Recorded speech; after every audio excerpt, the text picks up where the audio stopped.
Anggota Komisi 2 DPR dari fraksi PDIP, Dedi Vervi Sitorus, mendukung keputusan Presiden Prabowo Subianto yang akan menugaskan Wakil Presiden Gibran Rakabuming untuk menangani masalah Papua.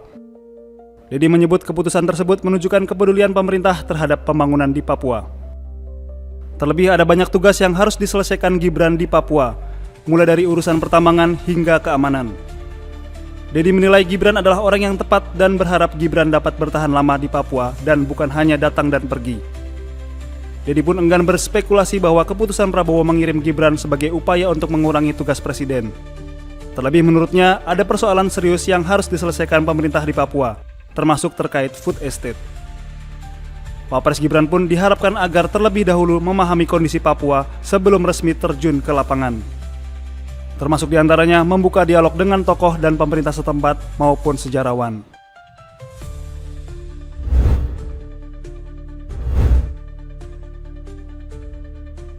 PT KAI Daop 8 Surabaya memastikan pihaknya terus mendampingi pengobatan korban pelemparan batu KA Sancaka relasi Yogyakarta-Surabaya.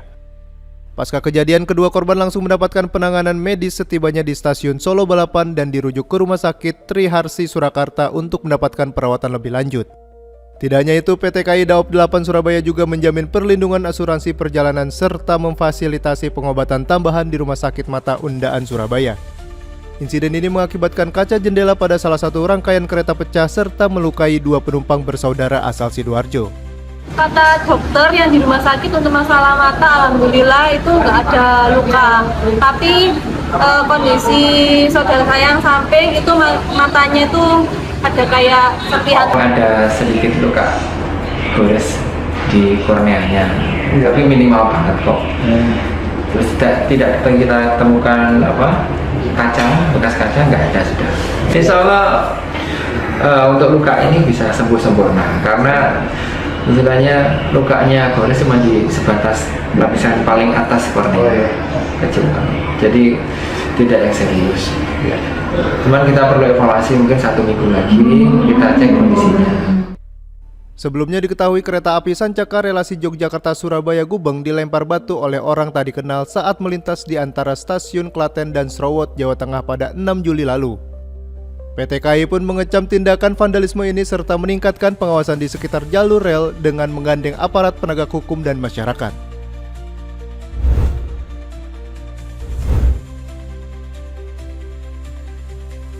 Dalam rangka menyemarakkan Hari Ulang Tahun Kota Jakarta ke-498, Tume Desain Gallery dengan bangga mempersembahkan sebuah pameran seni bertajuk Cerita Kita di Jakarta. Judul pameran ini dipilih karena Jakarta bukan hanya sekedar kota, tapi juga ruang hidup yang menyimpan banyak kisah yang saling bertaut. Dalam pameran ini, para seniman menampilkan karya-karya yang menggambarkan kekayaan budaya Betawi, serta dinamika kehidupan di Jakarta. Pameran oleh Tume Desain Gallery ini pun mendapat kunjungan dari Wakil Gubernur DKI Jakarta, Rano Karno. Wagub Rano Karno pun mengaku dapat merasakan kuatnya atmosfer Jakarta dan budaya Betawi dalam pameran oleh Tume Desain Gallery ini. Terlebih penyelenggaraannya yang dilakukan di kawasan Kemang, yang juga salah satu wilayah Jakarta yang kuat memelihara tradisi Betawi.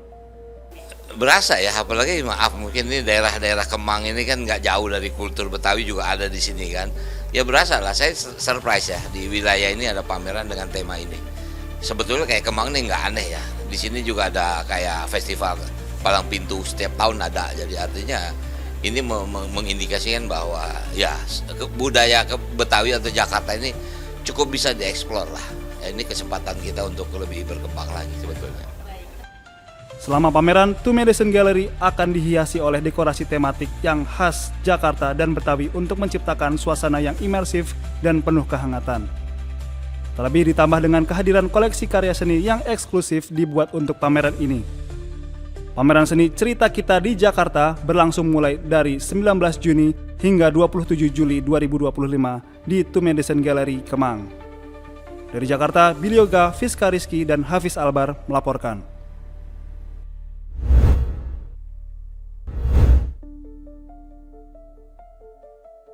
Suasana Tempo Dulu kembali hidup di Kota Malang, Jawa Timur ketika warga RW 04 Kelurahan Pisang Candi, Kecamatan Sukun menggelar Festival Kampung Genitri Tempo Dulu.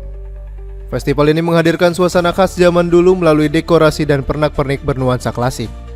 Genitri Tempo Dulu berlangsung mulai Selasa 8 Juli hingga Sabtu 12 Juli mendatang. Di sepanjang Jalan Pisang Candi Barat, lebih dari 200 stand kuliner berjajar menawarkan jajanan tradisional seperti polo pendem, serabi, hingga gulali. Namun tak hanya kuliner, pengunjung juga bisa belajar sejarah kawasan Pisang Candi melalui berbagai spot edukatif yang tersedia. Wali Kota Malang Wahyu Hidayat menyampaikan apresiasinya terhadap inisiatif warga yang membuat festival ini.